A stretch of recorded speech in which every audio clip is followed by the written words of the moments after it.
여러분의 기분 좋은 정보를 책임집니다. 안녕하세요. 새빨간 스캔들 김나연입니다. 저희 점심시간 1시간 동안 오전장 흐름 체크해보고요. 오후장 흐름까지 예측해보도록 하겠습니다. 지금 시장에서 가장 새빨간 이슈와 종목 분석을 통해서 우리 시청자분들의 계좌도 새빨갛게 물들여 드리도록 하겠습니다.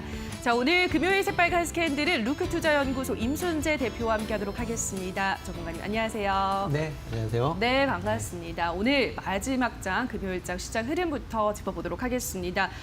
코스피 지수가 강보합권에서 움직이고 있습니다. 기관도 장중에 사자로 돌아서면서 개인과 함께 매수하고 있는데요. 현재 코스피 흐름 어떤가요, 전문가님? 네, 뭐 코스피는 장 초반에 약간 조금 조정을 보이는가 싶다가 네. 지금 다시 그 상승폭을 지금 올리고 있고요. 플러스 한 14포인트 정도 네. 지금 되고 있습니다. 그리고 뭐 금일 같은 경우에는 외국인이 지금 3거래일 만에 지금 매도로 조금 돌아서는 모습이고요. 그래서 매도 금액이 한 1,500억 정도 지금 되고 있고요. 대신 이제 개인하고 기관들의 이제 매수세가 좀 많이 들어오고 있습니다. 특히 요즘 같은 경우 장 보면 오르는 날 보면 기관들이 좀 매수를 많이 하고 있는 그런 모습입니다. 그래서 좀 기관들의 매수가 그러니까 들어오는 게 장 흐름 자체로 보면 상당히 긍정적으로 지금 비춰준다라고 보시면 될 것 같고요. 근데 뭐 장 전체적으로 본다라고 하게 되면 지금 대형주가 지금 올라가는 그런 모습입니다. 그러니까 그동안 보면 지금 중소형주는 오늘은 잠깐 좀 쉬는 것 같고요. 어차피 대형주가 조금 뭐 지수 관련주들이 조금 올라가는 거 아닌가라고 보여지고요. 최근 들어 장 모습이 좀 빠른 순환매가 있습니다. 그러니까 어떻게 보면 특별하게 뭐 시장 주도주가 있다라기보다는 지금 상황에서는 어떤 이슈가 이제 나올 때마다 그때 그 테마가 형성이 되면서 뭐 주가가 올라가고 있다라고 보시면 될 것 같고요. 뭐 금일 같은 경우는 뭐 삼성전자, 하이닉스 뭐 대표적으로 올라간다라고 보시면 될 것 같고요. 또 하나 이제 그 올라가는 그 이슈가 있었던 건 2차 전지 관련주들이 조금 오늘 강한 그런 모습을 보이고 있습니다. 뭐 대표적으로 뭐 그 현재 그 2차 전지용, 그러니까 전기차용 배터리가 조금 수요가 부족해질 우려가 있다라는 그런 게 얘기가 나오면서요. 뭐 삼성 SDI나 뭐 LG화학 같은 게 조금 이제 매수세가 들어온다라고 보시면 될 것 같고요. 또 하나는 오늘 그 항공주입니다. 항공주 같은 경우에는 최근 들어 이제 그 계속 그 코로나19 때문에 영향을 많이 받다가요. 미국 같은 경우도 이제 경제 재개를 하면서 항공 관련 부분이 조금 올라간다라는 게 뭐 일단 시장에 긍정적인 반응을 미쳤다라고 보시면 될 것 같고요. 특히 대한항공에 대한 이제 신용 등급 이 이제 부정적인 게 오늘 이제 취소가 되면서 대한항공을 비롯해서 기타 LCC 관련주도 이제 다 강한 모습을 보이고 있다라고 보시면 될 것 같습니다. 일단 뭐 지금 상황에서는 장 전체적으로 본다라고 하게 되면 일단 단기적으로 보면 이제 순환매가 계속 좀 더 이어지지 않을까라고 보여지기 때문에요. 뭐 조금 뭐 빠른 매매를 하실 걸 원하시는 분들은 이제 단기적인 그렇게 이제 순환매를 쫓아가시면 좋을 것 같고요. 아니면 좀 중장기적으로 보신다라고 하게 되면 빠르게 이제 그 순환이 되다 보니까 어떻게 보면 자기가 좋아하는 업종에서 조금 그 선매수하시고 좀 기다리시는 길목지키가 어느 정도 필요한 시점 아닌가 그런 생각이 좀 듭니다. 네, 현재 코스피 시장에서 뚜렷한 주도주가 없이 순환매 장세가 계속해서 연출이 되고 있다 설명해드렸습니다. 그리고 2차 전지와 항공 같이 이슈가 있는 종목들로 지금 계속해서 관심이 쏠리고 있다 설명을 하셨고요. 단기적으로 이 순환매 장세가 이어질 것 같으니까 발빠른 순환매 장세 대응이 필요하다 설명해드렸습니다. 자, 이어서 코스닥 시장 흐름도 짚어보도록 하겠습니다. 코스닥은 개인만 현재 사자에 나서고 있는데요. 코스닥 흐름은 어떤가요, 전문가님? 네, 뭐 최근 며칠 동안 이제 계속 네. 이제 외국인들이 이제 매수를 많이 했었는데 오늘은 약간 이제 순매도로 조금 전환을 하고 있는 그런 모습이다라고 보시면 될 것 같고요. 금일 같은 경우에는 이제 그러니까 그 일반 개인들이 지금 순매수가 좀 많아지고 있습니다. 뭐 외국이나 기관 같은 경우는 지금 순매도를 하고 있는 그런 상황이고요. 뭐 코스닥 같은 경우도 일단 중소형주들이 이제 많이 포진돼 있고 이제 기술주가 많이 포진돼 있다 보니까 일단 뭐 조금 그 최근 들어 좀 많이 올란 그런 측면이 있습니다. 그래서 뭐 750 언저리까지 지금 올라와 있다 보니까 일단 차익 매물에 대한 이제 부분이 계속 이제 시장을 좀 억누르는 그런 부분이 있다라고 보시면 될 것 같고요. 코스닥 같은 경우도 현재 빠른 좀 순환매입니다. 그러니까 전체적으로 시장 자체가 좀 빠르게 순환하고 있다라고 보시면 될 것 같고요. 그거에 맞춰서 뭐 종목들 좀 선택해서 하시면 좋을 것 같고요. 뭐 오늘 같은 경우는 좀 이제 뭐 특이한 뭐 업종이다라고, 그러니까 섹터라고 한다라고 하면 이제 폐기물 관련 섹터가 조금 특이하게 움직이고 있습니다. 뭐 IS 동서가 그 코인텍을 인수한다라는 그런 얘기가 나오면서 관련주들이 이제 일단 뭐 길게 보다는 이제 단기적으로 오늘 뭐 올라간 거 아닌가라고 생각이 들고요. 이런 이제 순환매에 좀 대응하는 그런 전략이 좀 필요하지 않을까 싶습니다. 네, 코스닥 시장도 급등에 따라서 약간의 숨고르기 장세가 이어지고 있다 설명을 하셨습니다. 특히나 코스닥 시장에서는 중소형주 그리고 정부 정책의 수혜를 받는 종목들이 많이 포진이 돼 있기 때문에 그러한 종목들 눈여겨보시면 좋은데 오늘 또 비대면 의료 관련해서 이슈가 떴죠. 그래서 비대면 의료주들 또 폐기물 관련주들 잘 올라가고 있다는 점 짚어드렸습니다. 자, 오늘 양시장 흐름 이렇게 짚어봤고요. 자, 오늘도 주식 투자자라면 놓쳐선 안 될 다양한 이슈들도 만나보고 가셔야 할 텐데요. 김도원 아나운서가 전해드립니다.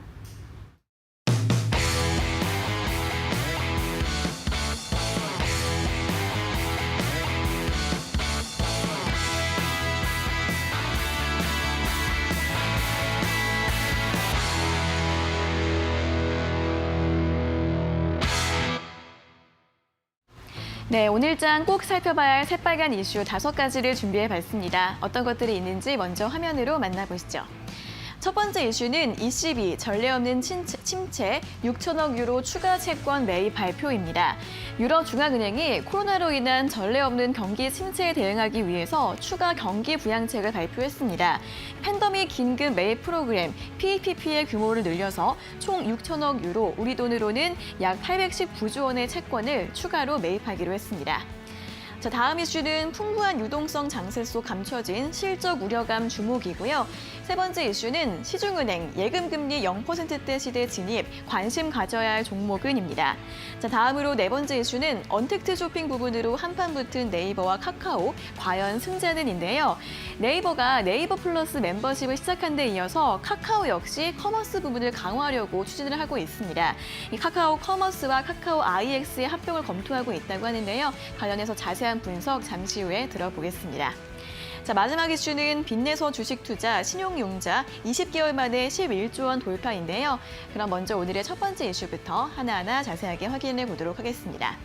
먼저 첫 번째 이슈는 풍부한 유동성 장세 속 감춰진 실적 우려감 주목입니다.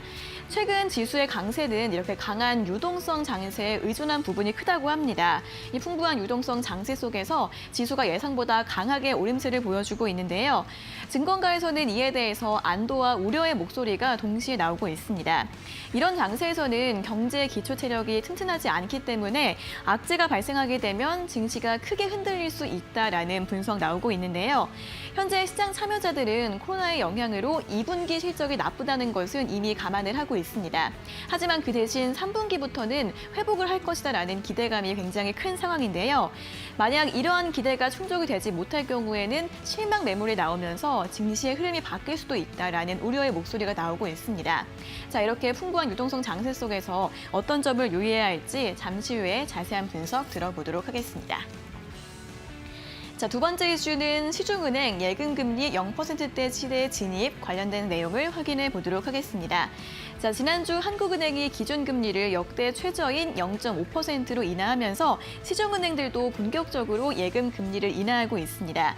은행 예금금리 0%대 시대에 진입했다라는 목소리가 나오고 있는데요. 지난 2일 KB국민은행이 대표 거치식 예금 상품의 기본금리를 0.3%포인트 내린 데 이어서 다른 시중은행들도 속속 금리 인하에 나설 것으로 전망되고 있습니다. 이미 주요 시중은행의 1년 만기 이 정기 예금 기본 금리가 0.7에서 0.9%까지 하락한 상황에서 추가적인 금리 인하분까지 반영되면서 더 낮아질 것으로 예상되고 있는데요. 한편 이에 따라 주식시장에서는 고배당주에 대한 관심이 높아지고 있습니다. 현재 고배당 지수의 코스피 대비 상대 지수는 2012년 저점 수준을 하회하고 있기 때문에 가격적으로도 투자 매력도가 굉장히 높다라는 분석 나오고 있는데요. 이와 관련해서 자세한 분석을 잠시 후에 들어보도록 하겠습니다. 자, 마지막 이슈 확인해 보도록 하겠습니다. 빚내서 주식 투자, 신용융자 11조 원 돌파에 관련된 내용 짚어보겠습니다. 국내 증시가 연일 강세를 이어가면서 증권사에서 돈을 빌려 주식을 매수하는 신용융자 잔고가 11조 원을 돌파했습니다. 금융투자협회에 따르면 양시장의 전체 신용융자 잔고는 지난 3일 기준으로 11조 467억 원을 기록했다고 하는데요. 1년 8개월 만에 처음으로 다시 한번 11조 원을 넘긴 것이라고 합니다. 지난 3월에는 코로나로 인해서 증시가 급락하면서 6조 원대까지 떨어졌다가 그 이후부터는 다시 한번 급하게 다시 한번 강세를 보여주고 있습니다. 자, 개인들이 국내 주식을 저점에서 매수하는 것을 넘어서 앞으로 계속해서 강세를 이어갈 것으로 예상하고 있다. 이러한 부분으로 해석을 할 수 있을 것 같은데요. 한편 이에 따라 증권주의 수혜 기대감도 있다는 부분 참고해 보시면서 시장 대응해 보시면 좋을 것 같습니다. 자, 여기까지 오늘의 새빨간 이슈 모두 확인해 보셨고요. 전문가님 더 자세한 설명 들려주세요. 네, 오늘의 새빨간 이슈들 확인하고 오셨습니다. 지금부터는 이슈 하나하나 조금 더 자세하게 분석 들어가 보도록 하겠습니다. 첫 번째 이슈부터 만나보도록 할게요. 시중의 유동성이 흘러 넘치면서 주식시장이 연일 올라가고 있습니다. 실물 경기는 하지만 여전히 회복되지 않은 상황이라서 이 실물 경기와 주식시장의 괴리가 점차 벌어지고 있는데요. 그래서 곳곳에서 우려의 목소리도 나오고 있습니다. 전문가님 좀 어떻게 보시나요? 이게 이제 실물 경제와 상관이 없이 주식시장을 지켜봐도 괜찮을까요? 일단은 뭐 아직까지는 가능하다라고 생각이 됩니다. 네. 어째 이제 시중에 돈이 많이 풀리니까요. 그렇죠. 단순히 이게 뭐 우리나라뿐만 아니라 미국 같은 경우도 지금 어차피 유동성이 완전히 풍부하게 지금 시장에 공급이 되다 보니까 네. 지금 주가가 많이 올라가 있는 상황이고요. 지금 뭐 나스닥이나 뭐 다우 같은 경우는 지금 상당히 많이 올라와 있는 그런 상황입니다. 뭐 이런 게 이제 특별히 지금 현재로는 이제 3분기 이후에 좋아질 것이다, 예전으로 회복될 것이다라는 이제 기대감이 이제 선반영됐다라고 이제 보시면 될 것 같고요. 대신 이제 이런 기대감이 과연 그 현실의 그 기업들이 과연 충족을 시켜줄까라는 건 이제 차후 문제라고 생각이 됩니다. 뭐 지금 상황에서 일단 2분기까지는 뭐 기업 실적은 나쁘다라는 걸 이제 모든 사람들이 다 알고 있는 거거든요. 그러니까 일단 기업 실적이 어떻게 나오든 간에 2분기까지 나온 기업 실적은 지금 완전 시장에서는 무시되어 있는 그런 상황이다라고 보시면 될 것 같고요.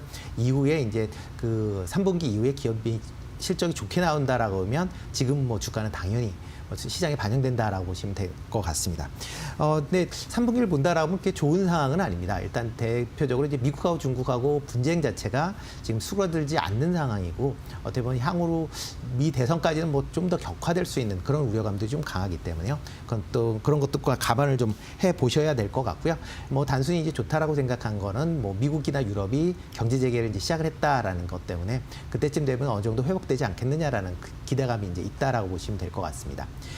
이런 이제 각 기업들의 이제 컨센서스, 보통 이제 실적을 하면서 그 다음 분기에 대한 이제 컨센서스가 나오게 되는데요. 보통 이제 7월, 8월 정도가 아마 그 각 기업들의 이제 상반기 이제 실적들이 이제 발표가 될 예정입니다. 이런 실적에 따라서 아마 개별 기업에 대한 주가가 그때 이제 뭐 좌지우지 될 것 같고요. 일단 그 전까지는 아마 이러한 그 유동성에 의한 상승세는 좀 더 이어지지 않을까라고 생각이 됩니다. 또 게다가 지금 시장 내에서 이제 공매도가 금지되어 있는 상황이기 때문에 이런 것도 일단 수급에는 긍정적인 영향을 미치지 않을까라고 생각이 되고요. 그 이후에 7, 8월 이제 기업 실적이 나올 때부터는 진짜 조심해야 되지 않을까 싶습니다. 알겠습니다. 우선은 뭐 2분기 실적이 부진할 거라는 거는 모르는 분들이 없으시겠죠. 그래서 그러한 악재는 지금 시장에서 무시가 돼 있는 상황이라고 설명을 하셨고요. 다만 3분기 실적 회복에 대한 기대감으로 선반영되고 있다라고 설명하셨습니다. 하지만 미중 갈등 여전히 지속이 되고 있기 때문에 우선은 7, 8월 상반기 실적 발표 전까지는 증시 상승을 기대해 볼 수 있지만 그 이후로는 조금 조심하셔야 된다라는 설명 전해드렸습니다. 시장 저희가 전망을 해봤고요. 다음 이슈로 바로 넘어가 보도록 하겠습니다. 기준금리가 연 0.5%로 인하되면서 본격적으로 제로 금리 시대가 열렸습니다. 시중은행들이 이제 줄줄이 또 금리 인하에 나서는데요. 전반이 통상 이렇게 금리를 인하하게 되면 은행주들은 약세를 보이고 증권주들은 반대로 강한 모습을 보이는데 요즘은 너나 할 것 없이 다 올라가고 있어서 그 공식이 그렇습니다. 깨지고 있다는 느낌이 들어요. 어떻게 봐야 되나요? 그러니까 일단 뭐 원래는 이제 금리가 떨어지면 은행주한테 이제 악재인 거죠. 예. 근데 그 지금 현재 상황에서는 은행주 원체 바닥을 지금 하고 있습니다. 그러니까 네. 어차피 금리 인하가 지금 당장은 영향을 미치는 건 아니고요. 대신 원체 많이 빠졌는데 회복을 못했다라는 네. 게 이제 은행주 입장에서 보면 이제 긍정적인 면이다라고 보시면 될 것 같습니다. 그래서 이제 은행 같은 경우에는 뭐 그렇게 움직인다라고 보시는데요. 그거보다는 일단 그 은행들이 이제 금리를 이제 많이 내림으로써 인해서 이제 어떻게 보면 은행에 예금을 하셔도 크게 이득이 없다라는 겁니다. 뭐 지금 KB국민은행 같은 경우에는 1년짜리 정기 예금이 이제 0.6% 정도 되고요. 그다음에 뭐 가장 은행 중에서 이제 높은 게 많이 준다라는 데가 이제 K뱅크, 이제 인터넷 은행이죠. K뱅크에서 나오는 이제 정기 예금이 1.4% 정도 됩니다. 그러니까 어떻게 보면 상당히 낮은 그런 상황인데요. 일단 그렇다 보니까 이제 사람들이 이 낮은 금리를 어떻게 유지할 거냐라고 하는데 작년에 본다라고 하면 주식 시장의 평균 그 배당 수익률이 1.8% 정도 됩니다. 그러니까 어떻게 보면 그 은행에 맡기시는 것보다 그 주식의 그 그래서 배당을 받는 게 이제 좀 더 높다라는 거였죠. 그러니까 뭐 우리나라 이제 배당률을 본다라고 한 2% 내외로 이제 계속 유지를 되고 있기 때문에 이 정도 되면 은행보다 이제 상당히 좋다라고 보시면 될 것 같고요. 그 중에서도 이제 그 뭐 공격적으로 투자하시는 분도 있지만 이제 보수적으로 투자하시는 분들 같은 경우에는 은행 정기예금보다 조금 나은 수익을 원한다라고 하게 되면 리츠나 아니면 고배당주에 좀 관심을 가지실 필요가 있지 않을까 싶습니다. 뭐 리츠 같은 경우는 이제 그 대부분 이제 부동산에 투자하고 그거를 이제 그러니까 상장을 하는 그런 구조이기 때문에 뭐 소액으로도 부동산을 투자할 수 있다라는 그런 이제 강점이 있다라고 보시면 될 것 같고요. 일단 그 차트를 잠깐 보신다라면 대표적으로 요즘에 이제 얘기 나오고 있는 게 롯데리츠입니다. 롯데리츠는 이제 롯데쇼핑이 갖고 있는 뭐 부동산을 이제 펀드로 만들어서 이제 상장이 돼 있는 그런 회사다라고 보시면 될 것 같고요. 뭐 그러니까 6개월에 한 번씩 이제 배당을 하는 그런 회사입니다. 근데 배당률이 한 1.8에서 2% 정도 이제 배당률을 기록하고 있는 상황이고요. 그러면 이제 시가 배당률을 계산을 한다라고 하게 되면 연으로 따지면 4% 그 안팎까지 이제 수익률을 기대하실 수 있는 그런 종목이다라고 보시면 됩니다. 그러니까 은행이 뭐 정기예금 해봐야 뭐 2%가 1.5%밖에 안 되는데 이런 게 좋고요. 네, 그리고 이제 또 하나는 이제 고배당주 관련 쪽으로도 한 번씩 관심을 가질 필요가 있지 않을까 싶습니다. 네, 이제 워낙에 시중 금리가 낮아져 있기 때문에 투자자들의 관심은 고배당주에 몰리고 있습니다. 고배당주, 리츠 특히나 강조를 하셨는데요. 연 3, 4% 정도 배당 수익률을 기대할 수 있다고 하니까 롯데리츠도 한번 관심을 가져보시기를 권유해 드리도록 하겠습니다. 마지막 이슈 가보도록 하겠습니다. 카카오가 카카오 커머스와 카카오 IX 합병을 추진하고 있습니다. 쇼핑 쪽을 강화하려는 움직임으로 풀이되고 있고요. 이미 네이버는 시작을 했습니다. 네이버 플러스 멤버십을 정식 출시했는데요. 자, 이제 이 두 기업이 쇼핑 쪽에서도 뭔가 실적을 더 올리면 한 번 더 주가가 점프할 수 있는 계기가 될 것 같기도 해요. 네, 어떻게 그렇습니다. 보시나요? 뭐 지금 뭐 네이버나 카카오 같은 경우 그런 이제 언택 관련돼서 네. 가장 대표주 종목이다라고 보시면 될 것 같고요. 최근 들어 이제 많이 좀 올랐다가 이제 좀 이제 떨어지는 그런 모습입니다. 일단 차트를 네. 보면서 한번 말씀을 드릴게요. 카카오 같은 경우는 이제 그 어떻게 보면 저점에서 13만 원 초반에서 이제 28만 원까지 거의 뭐 2배 정도 올랐다가 최근 들어 이제 경제 재개를 하면서 그러니까 오프라인에 대한 이제 수요가 좀 늘어나면서 조금 주춤거리는 그런 모습을 보였습니다. 근데 이제 언택이라는 부분이 단순하게 이게 유행을 타는 게 아니라 이제 뉴노멀이라고 해서 완전 시대 흐름을 바꿨다라고 보시면 될 것 같고요. 이런 이제 조정이다라는 게 뭐 일단 길게보다는 뭐 어차피 올랐기 때문에 조정을 보인다라고 그렇게 판단을 하시면 좋을 것 같습니다. 뭐 장기적으로 보면 뭐 좋을 것 같고요. 그리고 뭐 지금 네이버 같은 경우도 뭐 비슷합니다. 네이버 같은 경우도 지금 많이 올랐다가 지금 옆으로 조금 뭐 조정을 보이고 있는 상황인데요. 이거는 뭐 오른 폭이 있기 때문에 이 정도의 조정은 뭐 당연한 거다라고 생각하시면 될 것 같고요. 장기적인 관점에서 본다라고 하면 이렇게 뭐 카카오나 네이버 같은 종목은 계속 보유를 하고 계시는 게 좋지 않을까 싶습니다. 네, 카카오와 네이버는 장기로 보시면 좋겠다. 지금은 많이 올랐기 때문에 잠깐 받는 조정에 그칠 뿐이다 설명해드렸습니다. 자, 여기까지 오늘의 새빨간 이슈들 루크투자연구소 임순재 대표와 함께했습니다. 전문가님 고맙습니다. 네, 고맙습니다. 네, 오늘 새빨간 이슈들은 다시 한번 화면으로 체크하고 오시죠.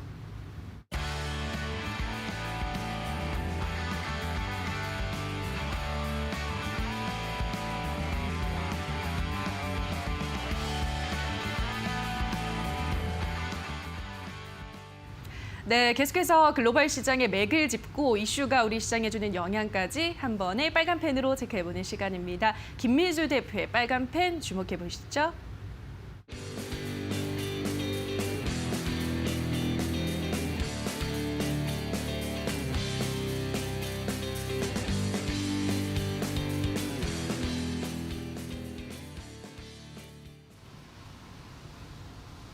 안녕하십니까. 김민수의 빨간펜 시간입니다. 오늘 시장은 오늘도 올라가고 있는 상황 쪽에서 전반적인 시장 분위기 나쁘진 않습니다만 지금 최근은 또 단기 과열이니 그리고 또 신용장고가 또 최대를 찍었느니 이런 여러 가지 얘기가 나오면서 약간 속도에 대한 부담도 갖고 있는데요. 이런 차원에서 변동성이 다음 주까지 이어질 또 선물 옵션 동시만기일과 함께 이어지는 변동성 좀 주의해야 되지 않을까 생각이 들고 있고요. 그와 관련돼서 오늘은 지금 최근에 또 늦지만 회복세가 완연한 대표적인 업종 중에 하나 자동차 업종에 대해서 여러 가지 다각도로 한번 살펴보고요. 그에 따른 또 관심 종목까지 한번 알아보도록 하겠습니다. 일단 가장 먼저 눈에 띄는 흐름들이 일단 지금 글로벌 자동차부터 봐야 되겠죠. 그래서 미국과 중국을 합친 이제 가장 중요한 시장의 동향들도 한번 체크를 해보게 되면 먼저 미국입니다. 미국 5월달 자동차 판매 같은 경우는 한 전년 동기 대비해서 30% 줄은 수치죠. 다 아시는 것처럼 코로나19 사태가 이런 경제 활동을 셧다운을 시키다 보니까 나오는 대표적인 위축 업종이다라고 볼 수 있는 상황들인데, 하지만 여기서 이제 6월 달부터는 그래도 이제 회복세로 들어간다. 특히 다음 주 초로 가게 되면 뉴욕주마저도 이제 경제 재개가 시작되는 그런 쪽으로 바뀌죠. 그러다 보니까 이제 이 바닥이 아니겠느냐라는 관점들이 상당히 높은 상황들인데요. 그런 흐름들 쪽에서 일단 미국 5월 달에 신차 판매 동향을 메이커별로 한번 본다라고 하게 되면 아직까지 좀 아쉽지만 현대차가 뭐 한 3위 정도까지 왔으면 얼마나 좋을까라는 생각도 들고 있는데, 지금 현재 기준으로는 한 7위, 한 9위 정도로 현대기아차가 나오고 있는 상황들인데, 근데 여기서 유심 있게 봐야 될 부분들 중에 하나가 지금까지 과거의 흐름들로 봤었을 때는 지금 한 비중들이 판매 시장 점유율들이 모두 다 좀 떨어지는 모습들로 나갔다라는 관점 쪽으로 대부분이 나오고 있는데, 하지만 현대기아차 같은 경우는 지난달에 비해서 오히려 올라가고 있는 상황들이죠. 모두 다 약간씩이긴 하지만 점유율 자체로 봤었을 때는 오히려 긍정적으로 좀 시장 점유율이 계속 올라가고 있다는 관점 쪽에서 타 메이커들과는 좀 차이가 있다라는 관점들이 눈에 띈다고 봐야 될 것 같고요. 또 하나 두 번째로 봤었을 때 중국의 흐름을 본다고 하게 되면 일단 중국 같은 경우 무엇보다 충격을 받았다가 전년 동월 수준까지 회복하고 있다라는 관점 쪽으로 바라보고 있는데, 특히 신흥국 관점 쪽도 마찬가지로 코로나19 사태에 비해서도 좀 견조한 모습들을 보여준다라고 보여지고 있는데요. 특히 흐름을 한번 확인해 보시게 되면요. 지금 기조로 봤었을 때 중국 자동차 판매 같은 경우 충격이 가장 심했었을 때가 2월 달부터 그리고 3월 달 같은 경우 이제 회복세로 들어가는 모습들 쪽에서 증가율로 보게 되면은 빠르게 회복하는 V자형의 패턴을 보여주고 있죠. 그래서 아직까지 지금 과거 수준까지는 못 나온다고 하더라도 지난 작년 초반에 이어졌던 어떤 흐름들까지는 거의 회복해 간다는 관점 쪽에서 이제 나머지 국가들도 이런 변화가 나오지 않겠느냐라는 기대감이 높다고 봐야 될 것 같고요. 상대적으로 러시아와 인도 또 하나의 신흥국의 대표죠. 이쪽 같은 경우는 현대기아차의 판매량을 한번 보게 되면은 일단 최근 들어서 나오는 2020년도 흐름들로만 본다고 하더라도 아직까지 이렇게 크게 꺾이지 않는 모습들로 나오고 있습니다. 그만큼 특히 인도 같은 경우가 아직 경제 활동이 좀 재개가 안 되다 보니까 부진한 모습들은 나올 걸로 보여지고 있는데, 여전히 견조하다는 관점 쪽에서 무게를 둘 수 있는 상황이라고 봐야 될 것 같고요. 그런 쪽으로 봤었을 때 그러면 총 흐름으로 보게 되면 현대기아차의 5월 판매 추이가 어떻게 되느냐라고 보게 되면은 일단 내수 쪽을 먼저 본다고 했었을 때 내수는 선방하고 있죠. 그래서 지금 상대적으로 지난달 대비해서 올라가고 있는 모습들이 현대차는 내수가 그래도 확인이 되고 있는 관점들로 봐야 될 것 같고요. 또 하나 이제 기아차 같은 경우도 마찬가지로 생각보다 견조하게 움직인다라는 관점 쪽으로 봤을 때 특히 지난달 대비해서 나오는 수치를 보게 되면은 양호하다라는 관점 쪽에서 이제 회복세가 완연하구나라는 관점 쪽에서 눈에 띄는 지표라고 봐야 될 부분들이고요.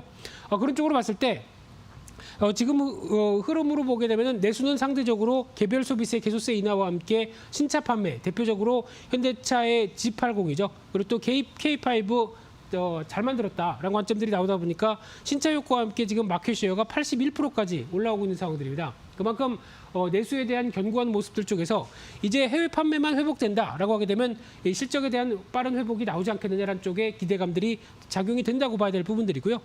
그런 흐름으로 봤었을 때 또 하나 중요하게 봐야 될 부분들이 유럽 시장이겠죠. 유럽 시장은 이제 또 여러 차례 말씀을 드렸지만은 탄소 CO2 규제와 함께 이제 그린 뉴딜 정책이 효과가 나오기 시작하게 되면은 이에 따른 전반적인 전기차 보조금과 함께 어떤 변화가 나온다라고 했었을 때 전기차의 시장에 올해 가장 화두가 될 시장이다라고 보게 되면 현대기아차가 그만큼 관련된 쪽에서 성과를 내줘야 그에 따른 어떤 실적 흐름들도 기대가 되겠죠.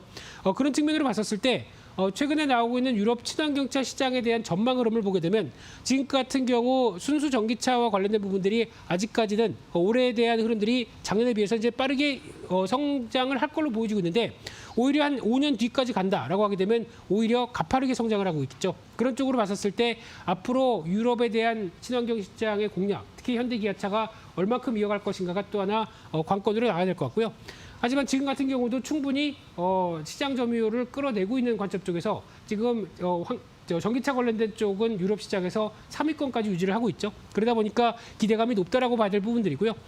또 하나 관련돼서 이제 말씀드렸던 이제 현재 기아차의 점유율 같은 경우도 지금 말씀드렸던 흐름들 3위권 쪽에서 위치를 하고 있는 상황들에 대해서 앞으로 변화가 이제 르노, 닛산 같은 경우가 아직 1위권으로 차지하고 있지만 이 격차를 줄이겠다는 입장들이 뚜렷하다 보니까 지금 효율이 높은 자동차 쪽으로 계속 공략을 하겠다는 입장이고요.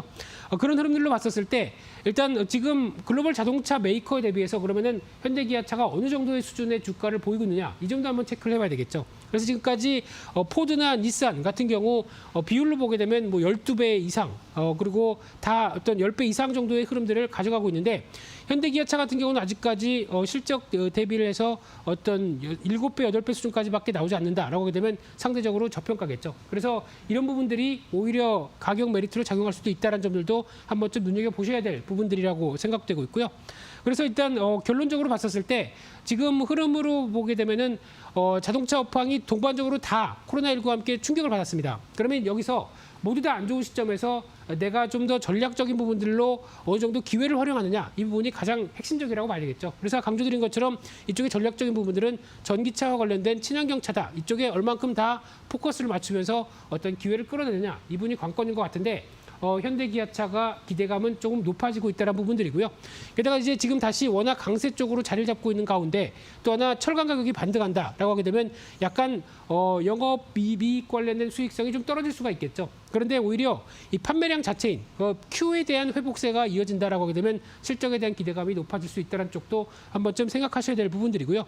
따라서 일단 전반적인 투자 전략들은 현대차의 주가만 보게 되면은 한 11만 원대가 중기 저항으로 보여지고 있는데 아직 탈환은 못했죠. 하지만 기아차가 중기적인 저항권 3만 5천 원대를 조금 더 빠르게 안착했다는 관점 쪽에서 조금 더 탄력 있지 않을까라고 보여지고 있는데 하지만 현대차의 움직임이 강하지 못하다고 한다면 일단 이 부분도 제약적이겠죠. 그래서 결론적으로 보게 되면 실적 회복에 대한 흐름들의 의문을 답을 해준다라는 쪽으로 하반기가 나오기 시작했을 때 주가는 레벨업이 가능하겠다라고 보여지고 있고요.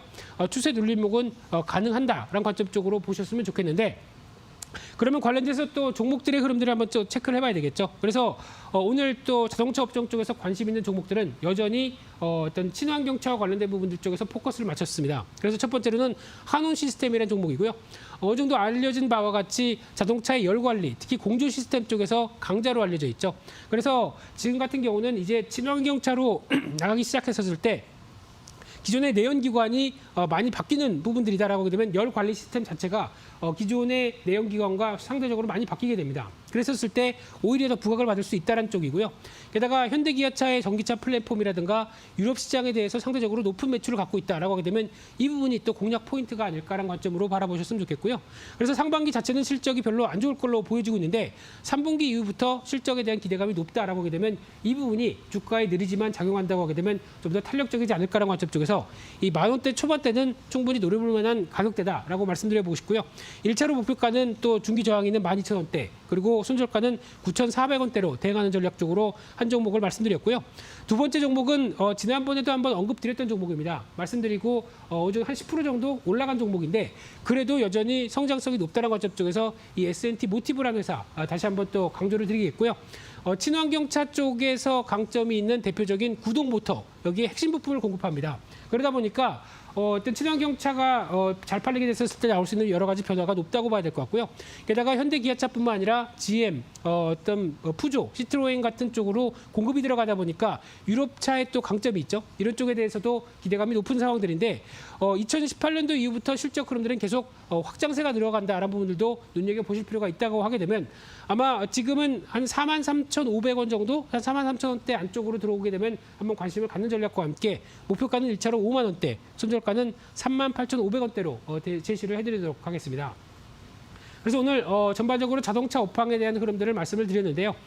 실적 흐름들이 확인되면서 추가적인 변화가 가능성이 높은 대표적인 섹터다 보니까 아직 주가가 강하지 않다고 하더라도 여전히 관심은 둘 필요가 있다는 쪽에서 포커스를 드리면서 말씀을 드렸습니다. 오늘 금요일 어떤 오후장 마무리 잘 하시고요. 다음 주에 또 찾아뵙도록 하겠습니다. 오늘 여기서 마치겠습니다. 감사합니다.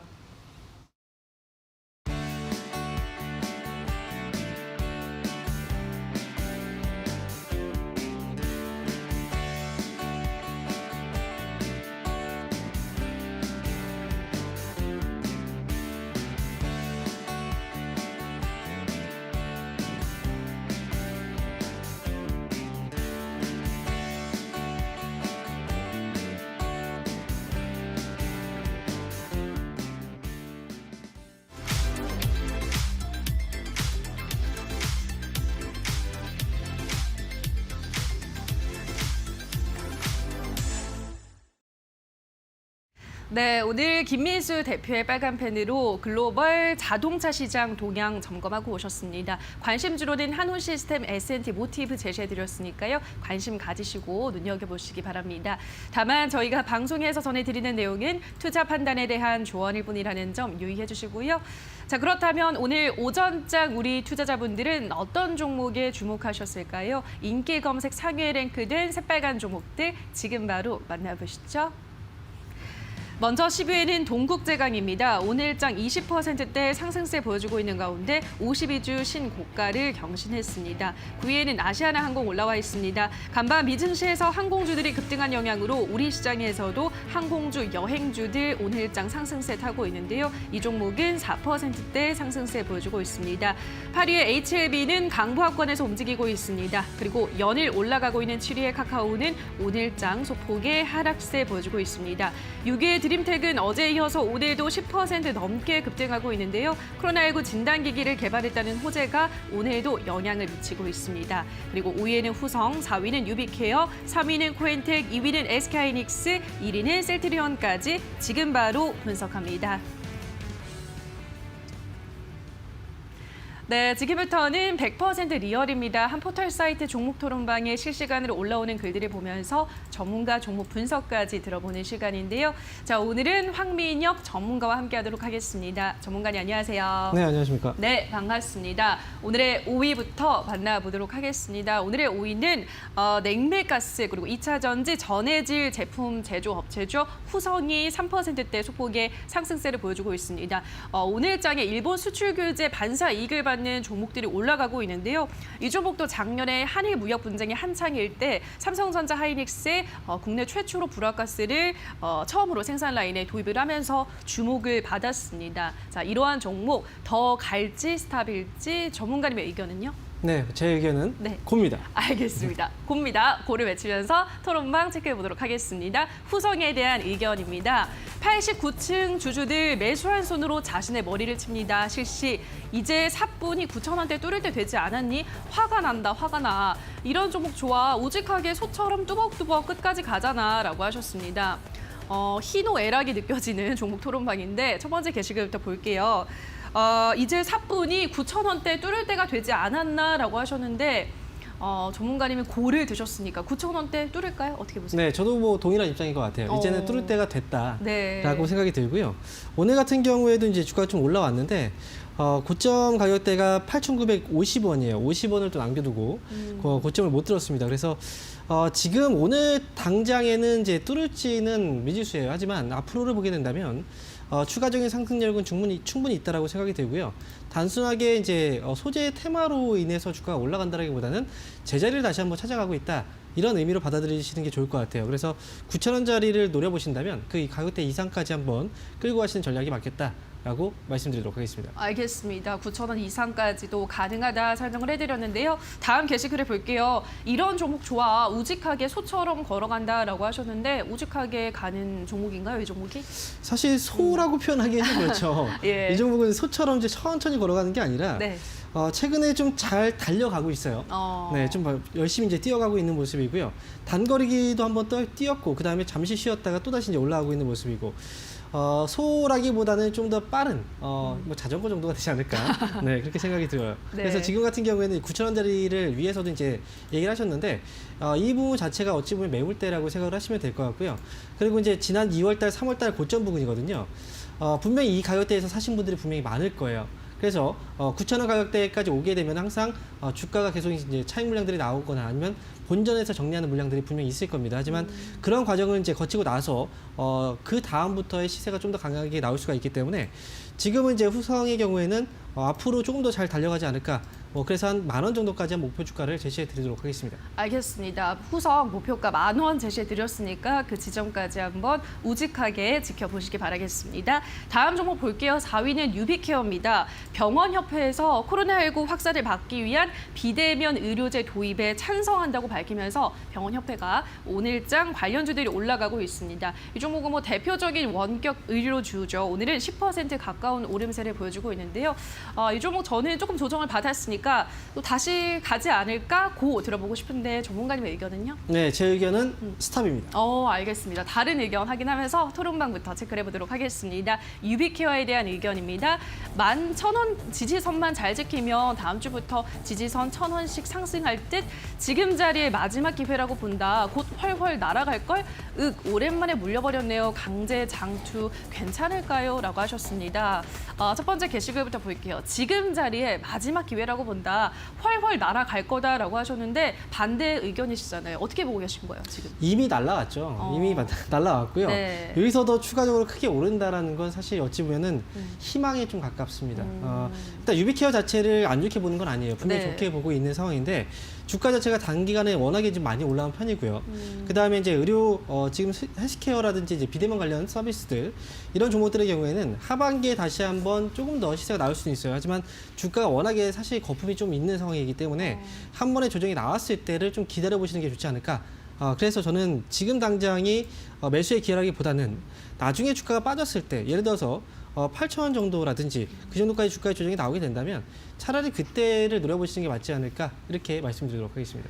네, 아직도 조금 거품이 있는 상태이기 때문에 8,000원 정도까지 조정을 받았을 때 재진입하는 게 좋을 것 같다. 매수 타이밍 제시해드렸습니다. 자, 바로 이어서 다음 종목도 만나보도록 하겠습니다. 오늘의 종목 3위의 코엔텍입니다. IS 동서가 영남권 최대 산업 폐기물 처리 업체 코엔텍을 인수하게 되면서 오늘장 이 종목이 10% 넘게 오르고 있습니다.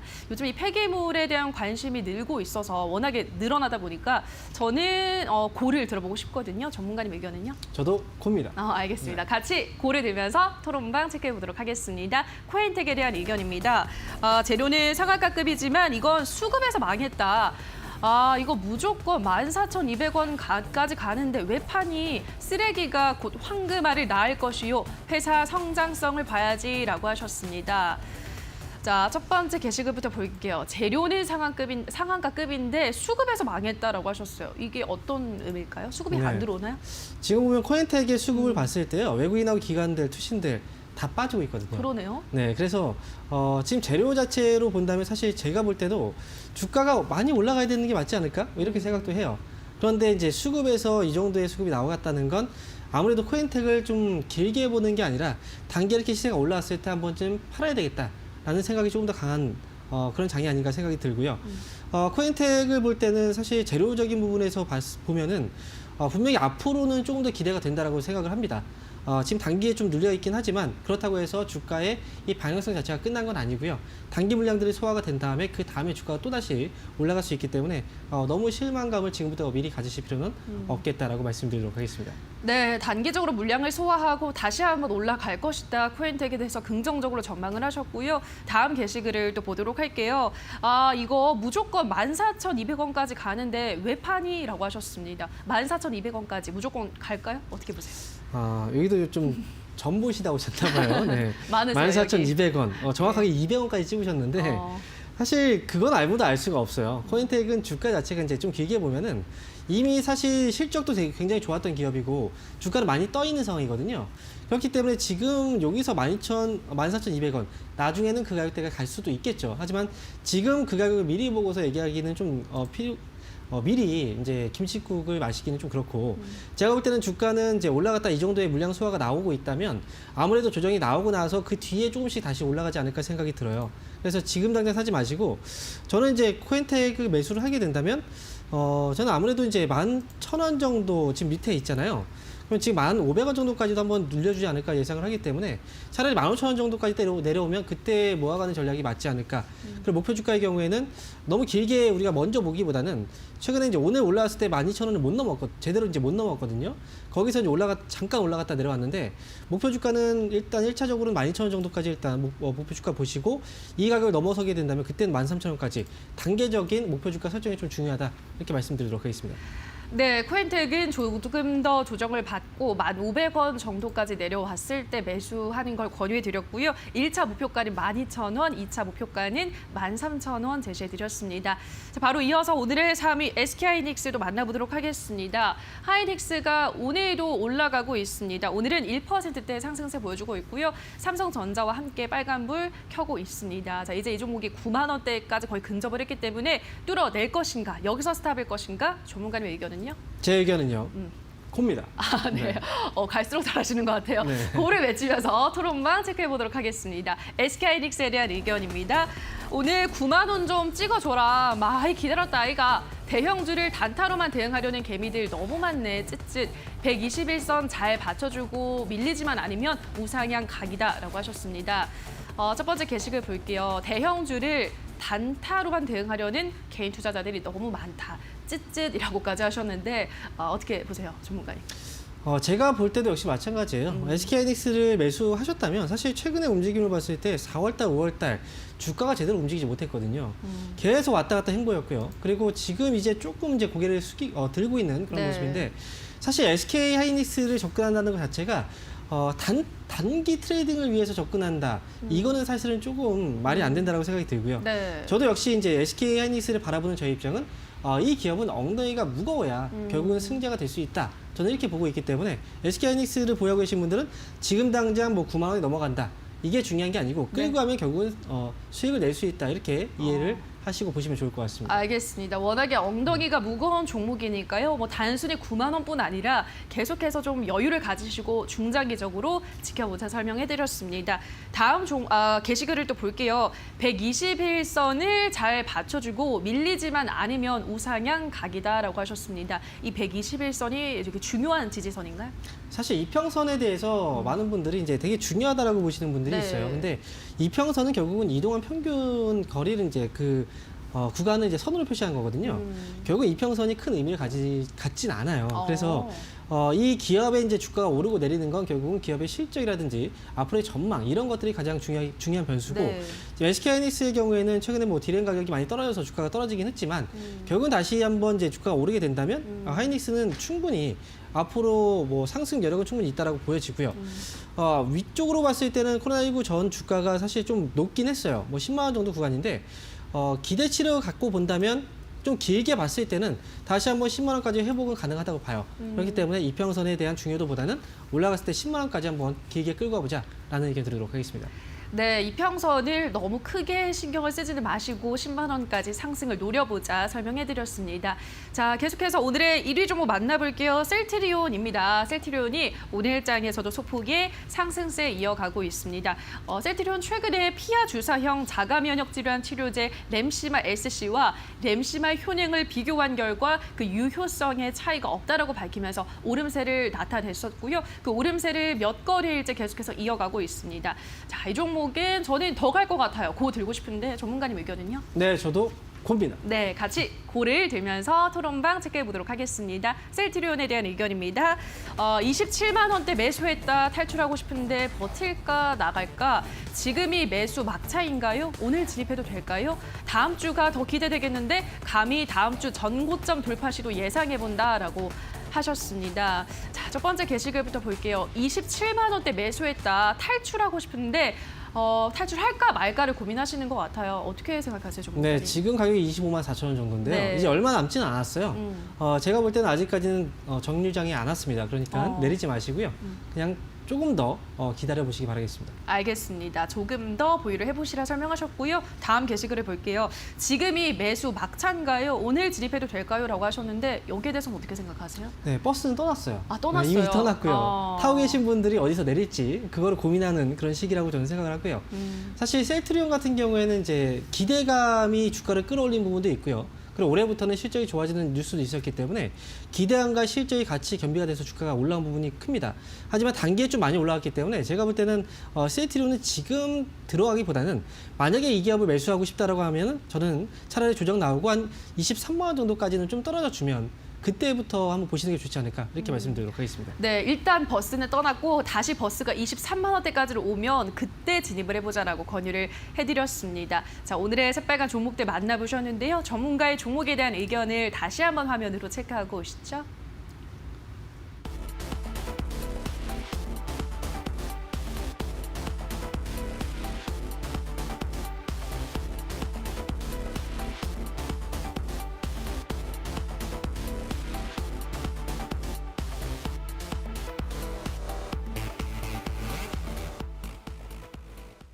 네, 끝으로 오늘 전문가가 뽑은 가장 핫한 관심주도 확인하도록 하겠습니다. 전문가님 어떤 종목 가지고 오셨나요? 네, 오늘 말씀드릴 기업은요, 바로 대웅제약이라는 회사입니다.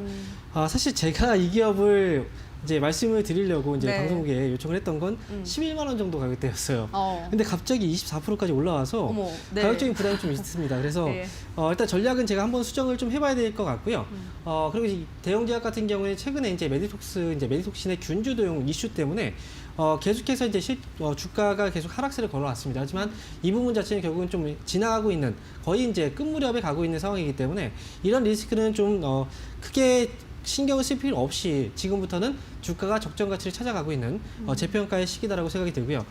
매수 가격을 다시 한번 짚어드린다면요.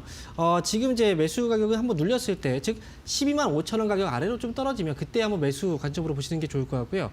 그리고 손절가의 경우에는 11만 5천 원 정도, 11만 원 정도까지, 11만 원 정도까지 손절가 잡으시고, 그다음에 목표 주가는 조금 더 위쪽으로 본다면 16만 원까지도 한번 끌고 가실 수 있기 때문에 최종적인 목표 주가는 16만 원으로 제시해 드리도록 하겠습니다. 네, 황민혁 전문가가 뽑은 가장 핫한 관심주 대웅제약 소개해드렸습니다. 주가가 오늘 갑자기 급등을 해서 다시 전략을 수정을 했습니다. 매수가는 12만 5천 원 이하에서 목표가는 16만 원, 손절가는 11만 원 제시해드렸으니까요. 관심 가지시고 지켜보시기 바랍니다. 자, 오늘의 새빨간 종목들 황민혁 전문가와 함께 만나봤습니다. 전문가님 고맙습니다. 감사합니다. 네, 새빨간 스캔들 저희가 준비한 시간 여기까지입니다. 오늘 저희와 함께하신 시간 어떠셨나요? 부디 큰 도움이 되셨길 바라고요.